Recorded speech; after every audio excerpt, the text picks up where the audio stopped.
Hi అండి. ఈరోజు fried rice చేసే విధానం, వాటికి ఏమేమి వేసానో, ఏమేమి తీసుకున్నానో ఈ వీడియోలో చూసేయండి. ముందుగా నేను క్యారెట్లు, క్యాబేజీ, బంగాళదుంపలు, ఉల్లిపాయలు, పచ్చిమిర్చి, కొత్తిమీర, పుదీనా అండి. నేను ఈరోజు చేసే క్వాంటిటీకి సగం క్యాబేజీ తీసుకున్నానండి. పెద్ద క్యాబేజీలు సగం 3 క్యారెట్లు, 2 బంగాళదుంపలు, ఉల్లిపాయ, పచ్చిమిర్చి, కొత్తిమీర, పుదీనా, అల్లం వెల్లుల్లి పేస్టు, బిర్యానీ మసాలా పౌడర్, కొంచెం డాల్డా అండి. ఇవన్నీ రెడీ చేసి పెట్టుకున్నానండి. పొడవుగా అన్ని ముక్కలు కట్ చేసి పెట్టుకున్నానండి. రెడీగా స్టవ్ వెలిగించి పాత్ర పెట్టుకొని కొంచెం డాల్డా వేసానండి. డాల్డా ఏం వాడనండి, మళ్ళీ డాల్డా వేసాను అనుకుంటారని చెప్తున్నానండి. బిర్యానీలోకి అయితే నెయ్యి వేస్తానండి. ఈ ఫ్రైడ్ రైస్లోకి మటుకి డాల్డా వేస్తేనే బాగుంటుందండి. వేయకుండా ఉందామని ట్రై చేస్తున్నా కానీ నాకు ఇది వేస్తేనే టేస్ట్ బాగుంటుంది అనిపిస్తుందండి. ఇంక అందుకే తప్పదండి, కొంచెం అది వేసి కొంచెం ఆయిల్ వేస్తానండి. ఇక ఉల్లిపాయలు, పచ్చిమిర్చి, అల్లం వెల్లుల్లి పేస్ట్ వేసుకుని అవి కొంచెం వేగిన తర్వాత క్యాబేజీ కూడా కట్ చేసుకొని కడిగేసి రెడీగా పెట్టుకున్నానండి. ఇక దాన్ని కూడా వేసానండి. మనం నీరంతా పోయినా కూడా మళ్ళీ దీంట్లో వేసారు కొంచెం నీరు వస్తుందండి. ఫస్ట్ కొంచెం హైలో పెడతానండి, తర్వాత సిమ్లో పెట్టి సాల్ట్ వేస్తానండి. ముందు క్యాబేజీకి కొంచెం సాల్ట్ వేస్తాను, తర్వాత క్యారెట్లకి, బంగాళదుంపలకు కూడా వేస్తానండి. ఇంకా ఇందులో మనం క్యాప్సికమ్స్, బఠానీ కూడా వేసుకోవచ్చండి.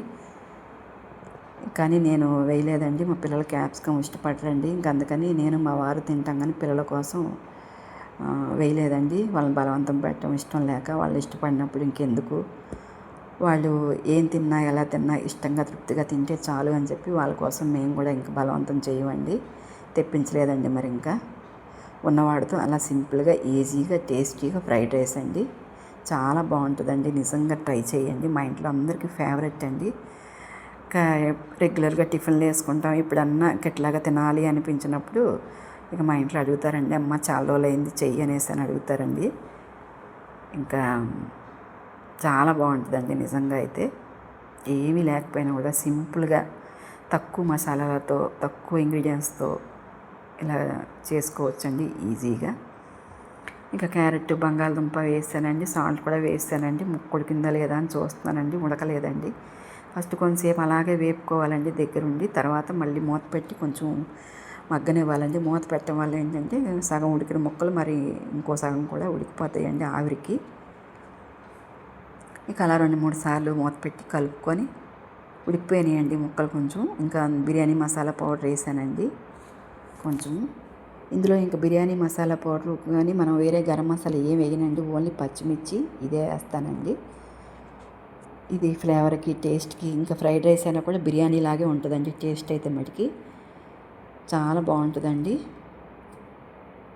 ఇక అది వేసేసినాక కొత్తిమీర, పుదీనా కూడా వేసేస్తానండి.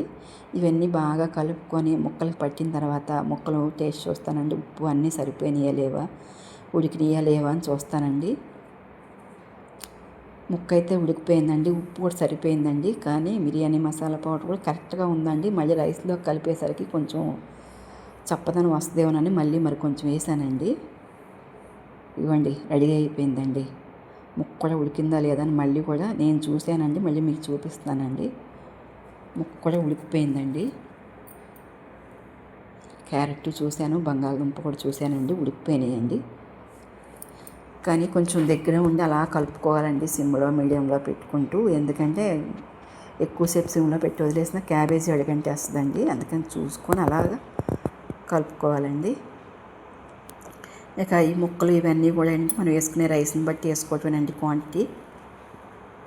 ఆచి బిర్యానీ మసాలా పౌడర్ అండి. నేను ఇది వేస్తున్నానని చూపిస్తున్నానండి. ఇందాక చెప్పా కదండి, మరి కొంచెం వేస్తానని వేసానండి. ఇక బిర్యానీ మసాలా పౌడరు ఇది బాగుంటుందండి, టేస్టు, ఫ్లేవర్ బాగుంటుంది. ఇది ఎవరెస్ట్, ప్రియా ఇవి కూడా ఉంటాయండి. ఇవి లేనప్పుడు అవి తెస్తాను. బిర్యానీలోకి అయితే ఏది వేసేసినా పర్లేదు, బాగానే ఉంటుందండి. అందులో మనం ఆకులు, దినుసులు వేస్తాం కాబట్టి ఇందులో అవన్నీ వేయం కాబట్టి ఆచి అయితేనే బాగుంటుందండి.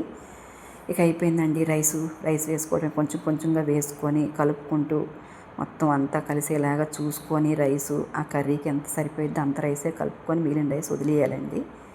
నేనైతే దీనికి ఈరోజు 1.5 బియ్యం వేసి మరి కొంచెం బియ్యం వేసి రైస్ ఉడకపెట్టి పెట్టుకున్నానండి. నేను వేసిన రైస్కి కొంచెం మిగిలిపోయిందండి. రైసు సరిపోయిందండి. ఇంకా ఆపేసాను దాన్ని. ఇక అంతా పైనుంచి కిందకి అంతా కలుపుకొని మళ్ళీ ఒకసారి కరెక్ట్గా సరిపోయిందా, ఎక్కువ అవ్వకుండా తక్కువ అవ్వకుండా అలా పైకి కిందకి ఒకసారి అనుకుంటాం వల్ల ఏంటంటే అడుగుంది కూడా పై దాకా మొత్తం కలిసిద్దని అలాగ అనుకోవటమేనండి. ఇంకా అక్కడ ముక్కలు తిప్పొసరి చేయి నొప్పి వచ్చింది. మా చిన్నోడు హెల్ప్ చేశాడండి. తర్వాత నేను కూడా ఇంకా కలిపానండి. ఇక రెడీ అయిపోయిందండి. మా వారు వడ్డించేస్తున్నానండి. ఇంక ఈ రైసు ఇలాగ ఉన్నాయి అనుకుంటారేమో అని చెప్తానండి. మా ధాన్యం బియ్యం అండి. ఇక ప్రజెంట్ ధాన్యం బియ్యము ఇంట్లో కొంచెం నూకగా ఉన్నాయని ఇక దాంతోనే చేశాను. అందుకే మళ్ళీ మీరు ఏంటో ఇలా ఉన్నాయి అనుకుంటారని చూపిస్తున్నాను, చెప్తున్నాను కూడా అండి.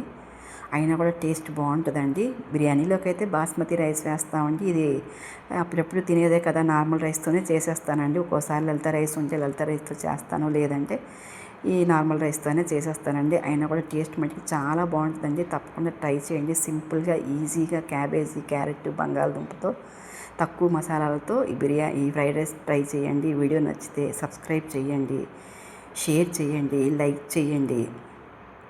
లైక్ చేయడం మటుకి మర్చిపోకండి.